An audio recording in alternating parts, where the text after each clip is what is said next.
We also now have new policies on Tibet, on Hong Kong, and Biden, within his first week on the job, ordered 2 aircraft carrier battle groups to do freedom of navigation sails through the South China Sea and actually carry out military exercises within sight of the Chinese military emplacements. And then, of course, there's Catherine Tai. In addition to most of her professional experience being suing China, she's ethnically Taiwanese. The Chinese perceive this as a full court press. They're not wrong. And any American businessman who thinks that they can carry on business as usual in a country that now Democrats and Republicans have both condemned as genocidal, think again. This relationship is probably going to end soon. That doesn't mean there aren't any bright spots. If you're looking for places to sell, there still are a lot of opportunities. What this map is it highlights every country in the world with a positive demographic growth story, as well as sufficient access to oil that they can keep the lights on. Anyone in green, anyone in blue. The difference between the green and the blue is that the countries in blue, from a security point of view, are secure, and the countries in green are likely to face some significant security challenges, whether it's internal or external. You guys are all familiar with the Mexican drug war. You know how nasty that gets? Mexico's blue, indicating it's safe, just to kind of give you an idea of where the threshold is. Now, there's a few stories within this. First, the Western Hemisphere, particularly Mexico, that's locked down. That's a good story. Very few security problems, and because of American shale and American finance, you should expect this region maybe not to continue as it has, but have a pretty positive growth story moving forward. Second, Southeast Asia. You guys do face some tropical competition down there, but the real story for Southeast Asia is that this is a region that has been so fractured by geography with mountains and jungles and peninsulas and islands that it's never really gone to war with one another. So as the global rules break down, there's not a lot of regional animosity that could boil up into something bad.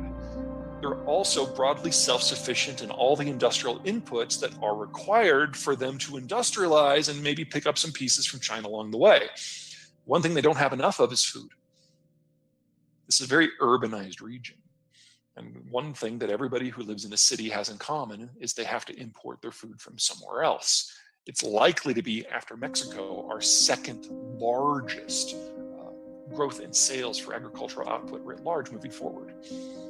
And then third is South Asia. It's kind of separated from a lot of the geopolitical hullabaloo, and India by itself is almost 1.5 billion people. So even if it just holds steady, maybe it's 1% growth, that's still a relatively robust growth story in the aggregate, especially in the world that we are moving into. Sure, so the labor situation, it's a global problem. We've had drops in the birth rate even in the least industrialized countries in the world.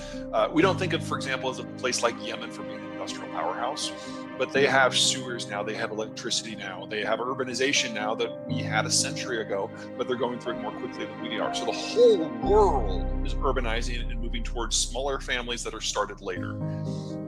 That cannot be undone on anything except for a multi-generational time frame.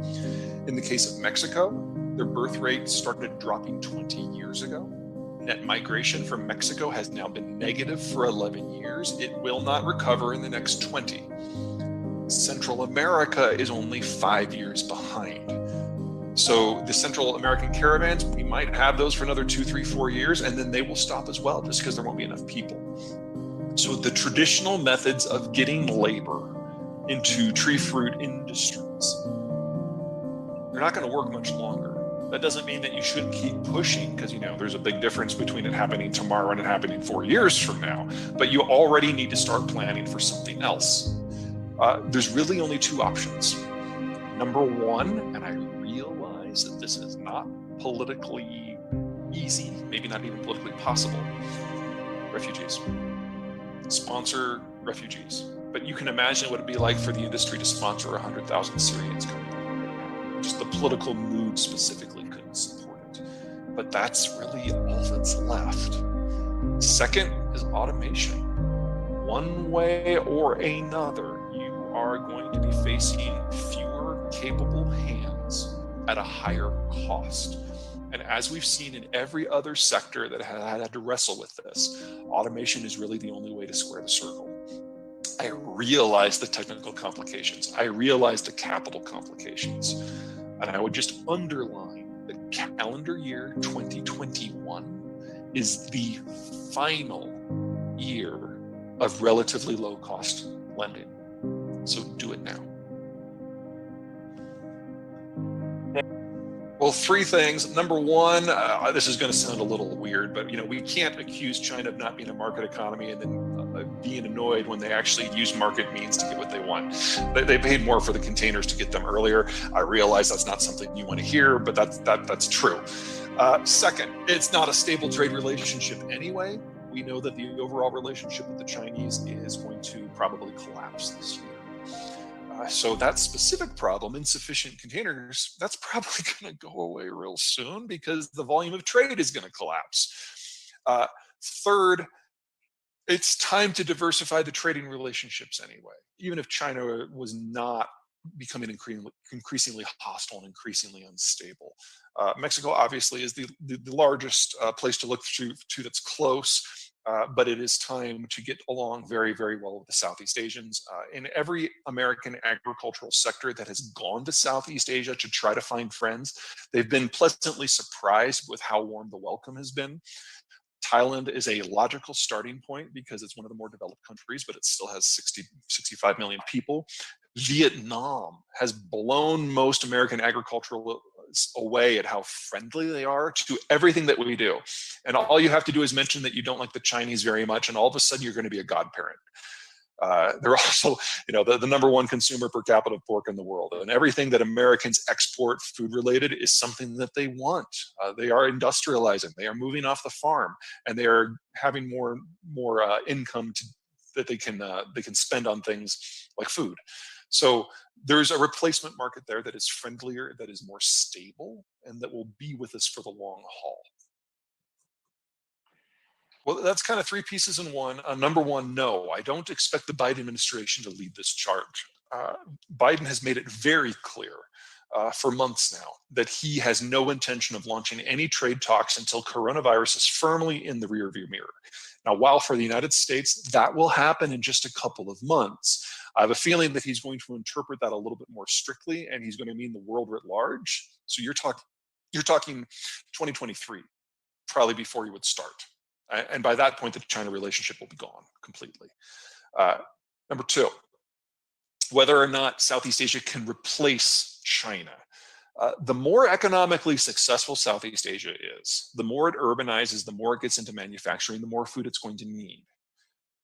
So the long-term growth path is robust, and the stuff that they need now is significant. And the more problems that other agricultural producers in the world have, the more room there will be for American stuff. But if you're looking for a straight one-for-one replacement, it's not going to be that neat. Remember, because of China's financial model, flood everything with capital, they are not cost sensitive. And everything that China does, from building roads to building superconductor fabrication facilities to importing food, is not cost sensitive. So the type of growth story we've become used to with the panda boom isn't based on economic reality. So it exploded and then it's going to implode. But the Southeast Asians are not like that. They run on a financial model that is much more similar to our own, where if you take out a loan, you actually have to pay it back. Wild concept, which means that any sort of growth in the trade relationship is by definition not going to be as meteoric as what we've seen with the Chinese, but it also means it not only won't go straight up, it also won't go straight down.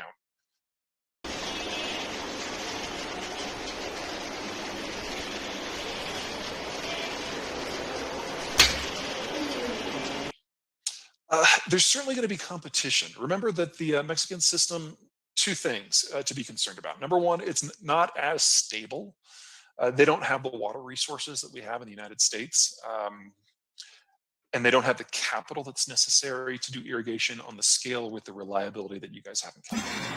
So it's not that I want you to talk you out of being concerned there, but it's not as deep as you see.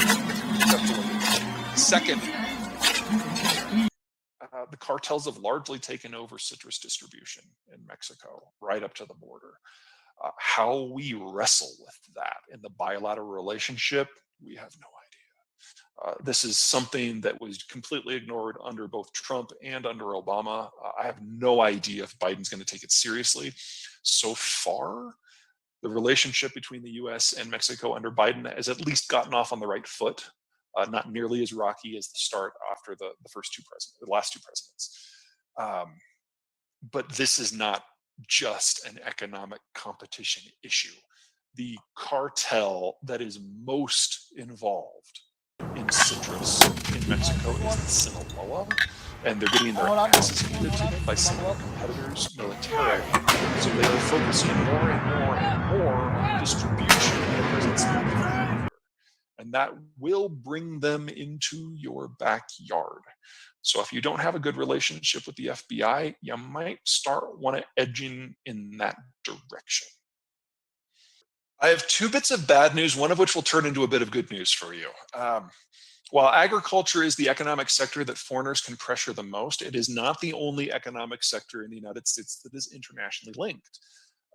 Tech manufacturing is just as exposed as you guys are. So what happens is Silicon Valley designs something and then it's built in East Asia. That entire relationship is going to implode, which means that Silicon Valley needs to build an entirely new manufacturing model. It can be done, and it can be done here and in Mexico, but it can't be done overnight. So California writ large is going to face a significant economic challenge in this deglobalization process. That will probably be of a net benefit for you, because all of a sudden the attraction of going to the coast isn't going to be there, and it'll be a little bit easier to get and hang on to your labor. So take that for what it is. I'd say that the biggest problem that you guys are facing, in addition to labor, is going to be water. And there's no way around that. Even after the last drought you guys had, you still haven't finished your basic water census.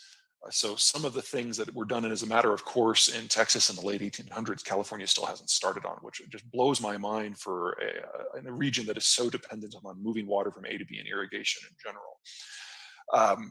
I don't have a good solution for you. You already do drip irrigation. You don't have a lot of open trenches. You've already done a lot of the basic stuff, especially after the last drought. But at some point, there needs to be a rationalization of how California manages their water resources. And if agriculture does not lead that process, you do not want LA doing it, because you know where that'll take it. So front load that as much as you can.